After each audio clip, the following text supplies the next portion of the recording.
Hey everybody, welcome back to the EQN Sports Desk, all driven by Holiday Auto Group here at the Snaffle Bit Futurity, brought to you by Metallic Cat. $4 million. Yes, sir. Cush. Yeah. What a career, buddy. Man, I'm so blessed. You know, as we get into futurity season and, you know, all the peaks and valleys, the highs and lows, the emotions, the adrenaline.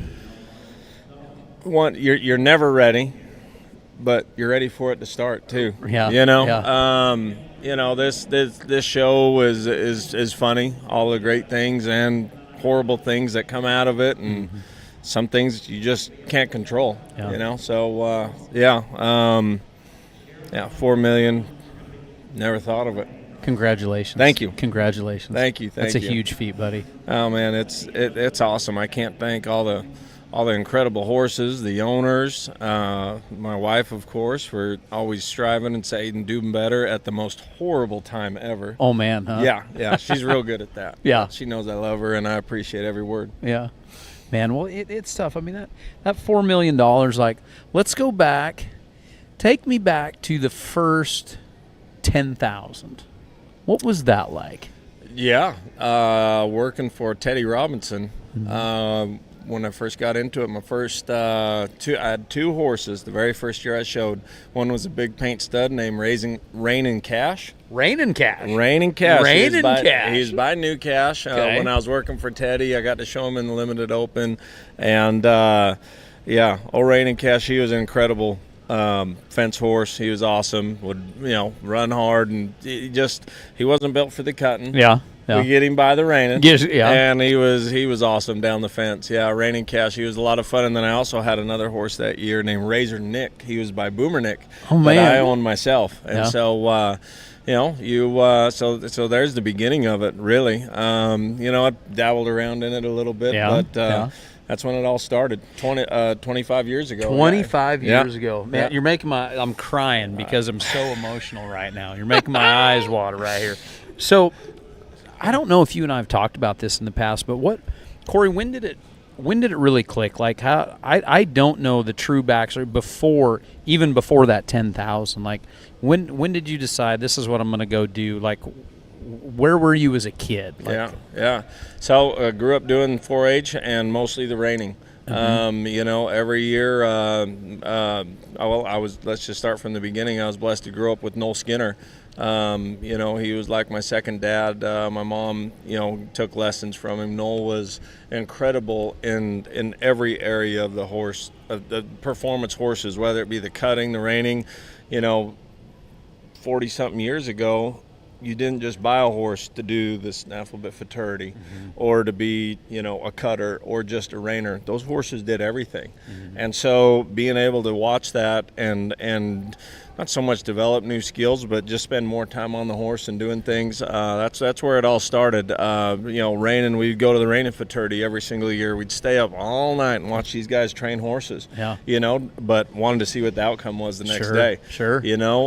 So reining was, my beginning and my foundation. And then as time went on and went down and worked for John Slack and Todd Bergen, that's when they were starting to get into the cow horse more.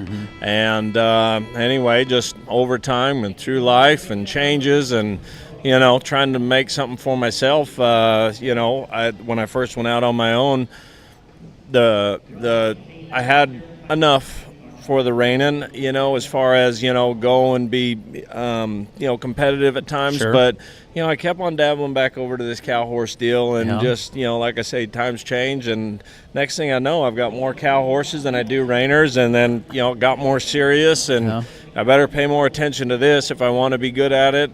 And so, anyway, just everything. Next thing It just I knew, kind of started leaning. Yeah, huh? It just it just leaned into the into the cow horse. So anyway, now the whole barn's full of them, and there's the majority of them could do either one. Yeah. Because of the quality of horses. And again, I'm just very lucky and blessed that I get to get up and do this every single day. Oh man, we're all so lucky. I mean, what a great industry for any of us to make a living in. Absolutely. I mean, we're all so lucky. And you just said something a second ago, the horsepower, man, oh man. Holy mackerel. Barn full of think about that barn full of horses now. No.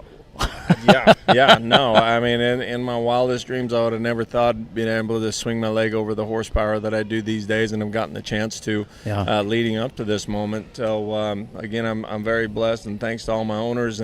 But man, it doesn't come easy. You know, a lot of work. Long nights and even harder days. You know, a lot of ups and downs, peaks and valleys. But I wouldn't want to be doing anywhere else. I ain't got no problems. Yeah, absolutely. Yeah. So what's it like? Take me through a day here at the Snaffle Bit. We're basically halfway through almost right now. What's it like for you? Is it 3 o'clock in the morning, 4 o'clock in the morning? What's it like every day leading up here? Or not leading up, but in the middle of this show? Well, let's just say in a 24-hour day, average night's sleep for me is 4 to 6 hours if I'm lucky. And it's extremely hard on my health, but they get it, they understand it, they that the prep work that goes into it, whether it be the horse care, which I feel like we're down there doing so many different things, and we've got to. I mean, these horses are athletes, Sure. And so not is it only quality time on their back, but it's quality time, behind the scenes. And with all that being said, I mean, man, it is what it is. I mean, that's just part of the Snaffle Bit Futurity, and call me crazy, but I truly feed off of it. I laid down last night and set my alarm, and before the alarm went off, I had your my boots body, on. my body just woke up and like, hey, we got to go practice something. So I don't know. It's what we live for. Like I said earlier, I trained myself to get up in the middle of the night, years ago, starting off with the rain and watching this, and told myself, if you want to be good at it, you better put in 110%. That's it. I think Arnold Schwarzenegger said, if you can't get enough sleep in 6 hours, you just got to sleep faster. That's right. That's it. Anything in life, Corey. I mean, it doesn't matter if you're doing what you do or I do or anybody that is any good at anything. Not saying I'm any good at anything, but the guys that are, that's what it takes. Yes, sir. The bottom line. It's those nights of getting up early or no sleep at all and grinding it out and grinding it and grinding. Those every one of those $4 million has a story of hard work. Oh, absolutely. Every horse has got a story. Oh boy, don't they? Up and down and behind the scenes, and paying attention to them. A lot of people look at this as it's getting close to the futurity. It's the grind and it's this and it is. I mean, it's brutal at times, but there's also times where you just got to take a deep breath, and like today, I mean, there's so many different things, to be preparing for or be getting ready for, but you also got to just take a deep breath and just sit back and relax. You got to trust your training, I mean, we're going to do enough, physically at night, in preparation for everything, but as far as being a strong competitor, you got to be ready mentally too, and I think that's a big portion of it. Speaking of that mental game and what you just said is such a huge part of any sport that we're doing, whether we're showing horses or playing football or whatever it is. By putting in that preparation, it takes the anxiety away as well. You know that you've worked your butt off to get here. You know that your horses are here. And when you get here, there's nothing we can do now. No. I mean, right? Yeah, when you pull into the Will Rogers, is there really anything you can do? That horse is either ready or not. You're either ready or you're not. Well, and I pulled in here numerous times, and there was a particular horse that came in here at the beginning of the week and just had no involvement with the game, the structure, what's going on, and so we're talking about mental stuff. So, and it's not like I just wanted to ride him down on the ground or else I wouldn't have had a horse left. Getting a hold of them mentally, they're tired. Getting a hold of them mentally. Yeah, exactly. So not, it's not only your brain. Well, there's me, which is just a head case, okay? Thank goodness for these horses. Yeah, right. But thank God we got these horses. But it's I want them to be fresh. I want not fresh in like a bucking way, but fresh in like an absorbing. Like how can we do this better? They want it just as bad as we do. I mean, and if you've done your homework and you've done your job and prep for it, and get here, feel things out. Pay attention to your horse, and just, like I said, there's been a few horses here that we've had to switch things up. We've always done it like this, but after watching them and seeing how their mental mindset is, we've had to make adjustments. We've had to back off. We've had to step things up. We've had to, whatever the case may be, but paying attention to that stuff is super, super important. Every one of those horses is an individual, aren't they? Oh, absolutely. They've all got their own little things. Some are similar, but you can't treat them the same, Yeah. Some you got to, throw a little tough love at, and other ones you need to woos on. Just sit there and let them, as Nick Dowers would say, reset a little bit, and just maybe just go and try it again. Get off and go take a break.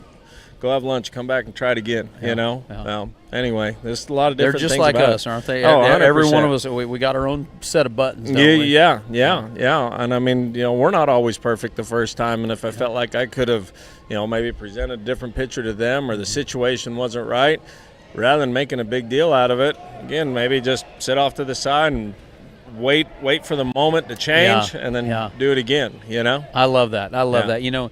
Danny Gentry, who started the World Series in the USTRC, great business guy, and he's been my mentor forever, and he has always told me to be flexible. Yeah. You've got to be flexible in what you're doing. If you get set in your ways, he's like, if Connie and I had been set in our ways building those businesses or whatever they're doing, we'd have snapped off. Yes, sir. You got to sway with it a little bit. You got to figure, and every day is going to be a little bit different. And just be nimble. Yeah. Just be nimble. That doesn't mean you're not working hard and you're not asking for things, but you be a little bit nimble. And that having that pliability is going to allow you to continue to grow. Yeah. Instead of just being set. Yeah, this is what we do. Yes, sir. Yeah, that ain't how it works. Yeah, no, I mean, you've got to pay attention. Every day things change. Things only get better. I was out there struggling with my head this morning on one horse in particular, and a great friend, Russell Dealday, come by and was watching me do it and didn't say nothing, but just continued on. And I went up to him later and I said, hey, did you watch what I was doing? He goes, yeah. I said, could I have done anything different? And he broke it down.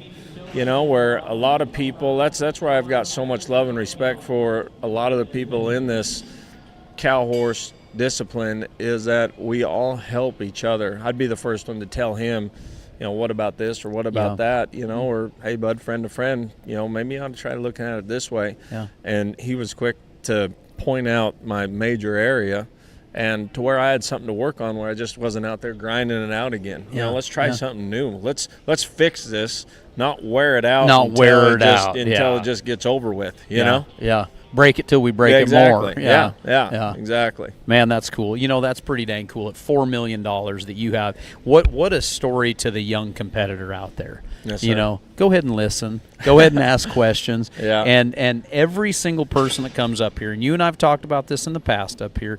What a great bunch of guys and gals, too, because y'all have that. Yeah. That is a very, very cool deal. And that's, the other disciplines are dang sure friendly when you're in them, but it really seems in this deal, because it's so humbling, because you've got 3 different events on these horses, because there are 3 right now. Like, you talk about humility, there's a pile of it right here. There's so many different things. So many different things. And you guys are there for each other, and that's pretty dang cool. Yeah, well, we all understand the struggle is real. We've all been there. Right. The cow that tried to jump out, over the back gate, and you walk out of there just going, I am so embarrassed. We've all had it. It happens. Yeah. None of us ever want to walk in there and try to mess up or miss a cut or, all the things, but it just happens. And sometimes the only thing to fix it is just entering up and going and doing it again. Yep, absolutely. Let's totally change gears here real quick. We're going to get to your run here in a second, but I want to talk about the non-pro side of it and the amateurs coming into this. What are you seeing with the non-pro competitors, and even higher than that, like your L1 guys? It's pretty dang cool what's going on. Like, this thing's growing from the bottom up, isn't it, Corey? Yeah, no, 100%. I want to say there was 7 or 8 sets of just straight level 1 entries only, and I mean, that's probably 80, 90 horses that, these folks have, they love this. They want to be part of it. Obviously, they've either been here before or they've been around it enough to want to be here with us, and you don't end up going back somewhere you don't want to be, right? Right. I mean, we've all got a big love for the horse, but it's hard, and it takes a lot of dedication, a lot of time, and the non-pros, watching them, I mean, it's awesome. We just watched one earlier, I mean, Thule Dowers that, just basically gets on her dad's horse. He has hell and loses a cow in the herd work. So they just switch gears and put her on him. And I mean, she's there's a 35 right here. Yeah, exactly. Exactly. And now, there's a lot of us, including myself, that was in her shoes, for things to go that good. Yeah, But, yeah. I mean, it inspires people. Absolutely. That's very inspiring right there. Very, very, Very inspiring that, you can witness that, and we can come together and, and all the, like I said, again, all the different things that can happen. But people want to be here. The long nights, the long days, however you want to put it. I mean, people want to be here. There is a love and a passion for this, and it's so rewarding when it all comes together. Yeah. Now, 90% of the time, it doesn't come together, but you may have a win over here. Yeah. The whole picture, man, all worked out, but golly, Yeah. I cut that third cow really good. Yeah, that one cow. I got down the fence great. Whatever it may be, Yeah. it picks us back up, Yeah. I love it, Corey. Thank you for that, man. Yeah. That's Yeah. awesome. That's awesome. All right, let me put my glasses back on so we can read about you a little bit right here, because I Okay. can't see nothing. All right, 222 on your Stevie Ray Vaughan here. This is old Von Jovi, huh? Yeah. You guys were prelim herd work, high score. Yep. Let's watch this run, and why don't you coach All on right. me a little bit? Tell All me right. what we're looking at, okay? All righty, 10-4. All right. So this horse, I've had him for almost a year now. Lindy Ashlock trained him, and I got to go out and give him a try. And you ever gotten on a horse and just know that it's your kind of horse, and whether you ride him for only 5 more minutes or you ride him for, the rest of the day, he's only going to You get just better. know, yep. This horse is like that, I'll just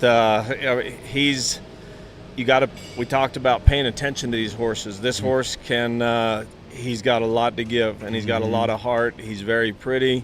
He's got, he can be quick with his feet and real smart with his ears, and but he can also be my Tasmanian devil. Sure. He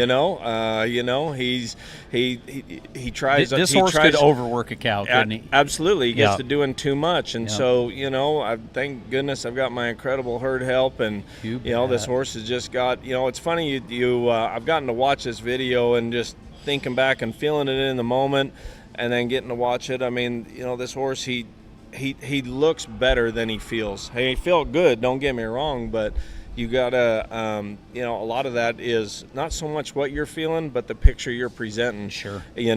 And being in control of the moment and the things. And but this horse, he was spot on. We just because of some health reasons, we had to give him a little bit of time off, and so maybe not doing as much with him. But we talked about that earlier. That sometimes you gotta let off the gas a little bit. Sure. Even though we're into the grind, even though we're into let's see if we can get this better. Sometimes consistency and that horse just being comfortable with himself and letting his own confidence pick him up, put him in good situations, Yeah. create good working situations. Paying attention to the health of the horse.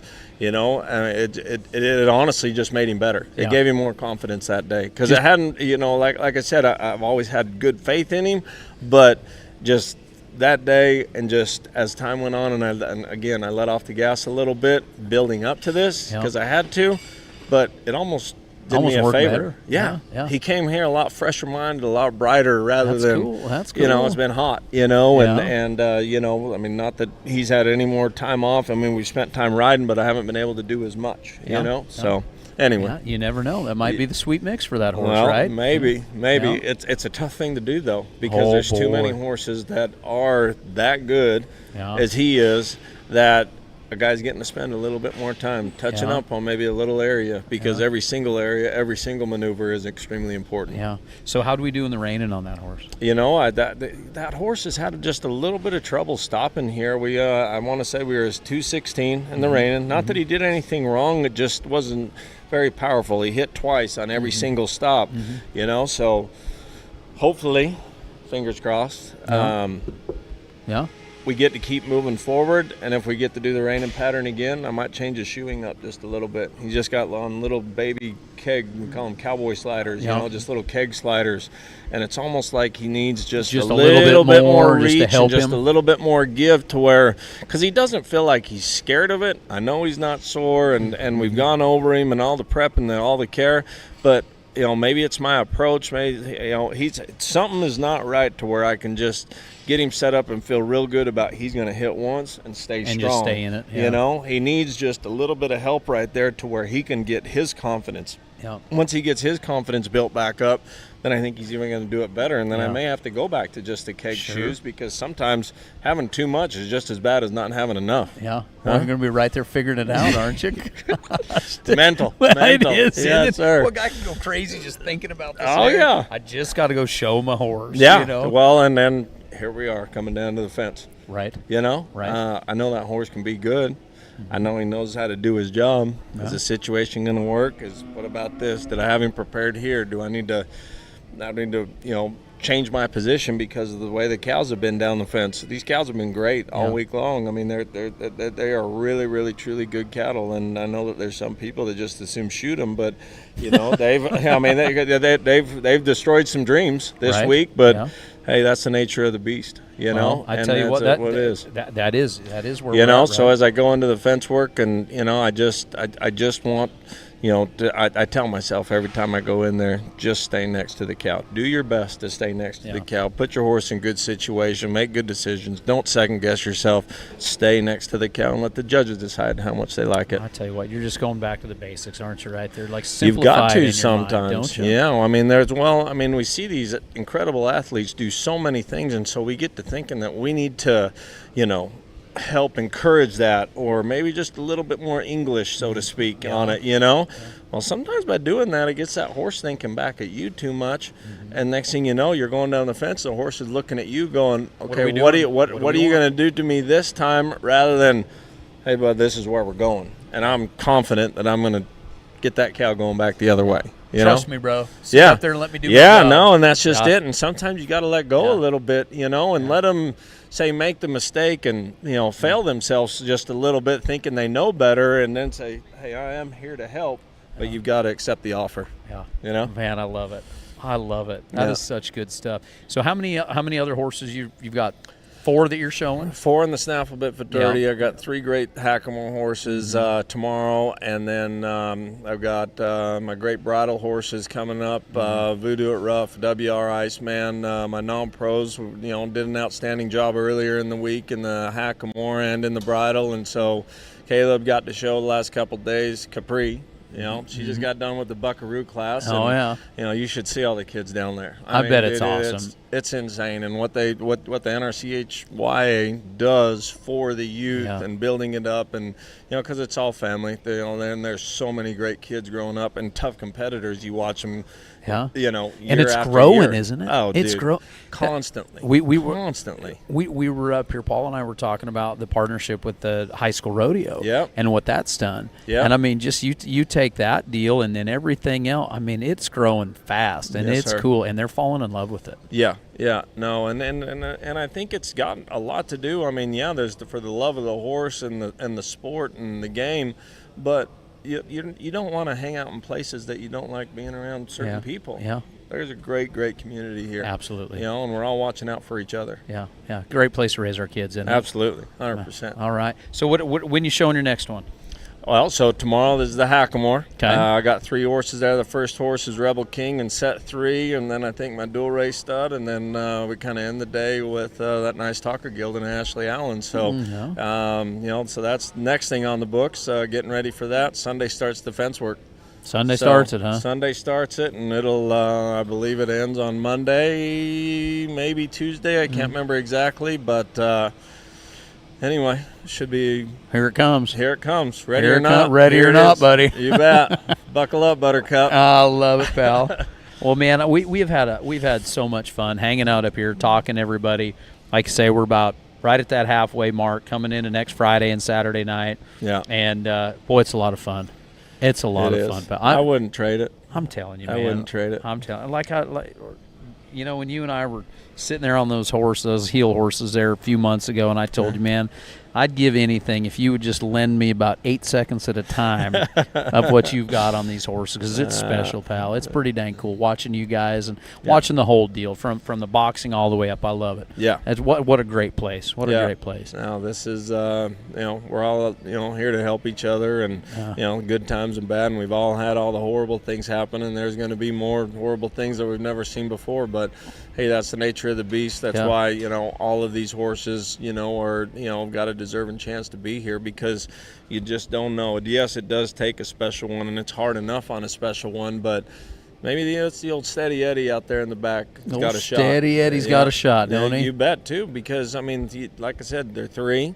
They Yeah. got all this stuff going on, Yeah. stub the toe, whatever, and, you got Captain Consistency over there that just goes out and does his job. You may end up just seconding him to death. And where you got three Well, rounds, I tell you what, that's not all bad. That's not all bad. That's second place all the time. Yeah. That's what Doesn't pay as good, but it doesn't it's pay as only good, but it getting gets better. you there. Yeah, that's right. It gets you there. That's It gets you right. to. It gets you a to the shot. big It check, gets you not to the just the big go check. around That's check. it. You It bet. gets you to that big check. Yeah. All right, pal. Well, man, thanks for coming up and hanging out with me, Cush. Yeah. I sure Yeah. appreciate it. Yeah. Well, there it is, guys. Right here. Congratulations on $4 million. Yeah, thanks, buddy. You the man. Thank Go get you another couple $100,000 out of this deal, huh? Yeah. What do you say? Well, we're at 4, but 5's on its way. 5 is on its way, ain't it? I hope so. Yes, sir. Yes, you bet. That 5 is going to come faster than that first 4. I promise you, old buddy. Thanks, buddy. Well, everybody, we've got a lot of stuff going on. Like we say, we're about at the halfway mark. One more day will mark the halfway mark here at the Snaffle Bit Futurity 2025, brought to you by Metallic Cat. And we've got some more interviews coming up. We're going to watch this guy try to get all the way down there and make it into the finals with our top 30. Hey, how about the pay? I got to bring this up. Yeah. The payout this year, the way they're doing it, is kind of a cool deal. And even for those horses that aren't going to make it in there, like from 31 down to 45 or whatever, it's still going to get them a little paycheck. Yep. It's worth showing them. Dang right. It's worth showing It's them. worth going on with. And I mean, and even the go-round payouts, I Yeah. want to say it's, what is it, 5,000? Oh, I haven't looked at the go-rounds at all. Yeah, so, I mean, it still gives you an incentive to keep going. Yeah. You know what I mean? Yeah. First place in the Futurity is going to walk home with a $200,000 check. Yeah. It wasn't too long ago we were hoping to get a $100,000 check. Yeah. And here we are at 200,000. I want to say second place 1 1/4. 1 1/4. Yeah, exactly. And then we all know how hard it is, and it's almost like you were saying. The next 15 spots after that, it's almost like the semifinals at the Cutting Futurity. Like you still get paid for your efforts. Yeah. You were almost there, but and not that we're trying to give money away, but we all understand how hard this thing is and how upsetting it can be if everything just doesn't go perfectly right. And so it still inspires people to keep coming back, keep trying, and it gives that horse maybe a little bit more money to put on his record at the end of his career, whether it be a mare, stud, or whatever. Absolutely. Well, everybody, make sure you stick around. Go to NRCHA.com to watch all of the live streaming from all of the arenas here at the Will Rogers Memorial Center. And we've got more coming to you here from EQN Sports, all driven by Holiday Auto Group. And we will catch you in a little bit, everybody. See you in a minute.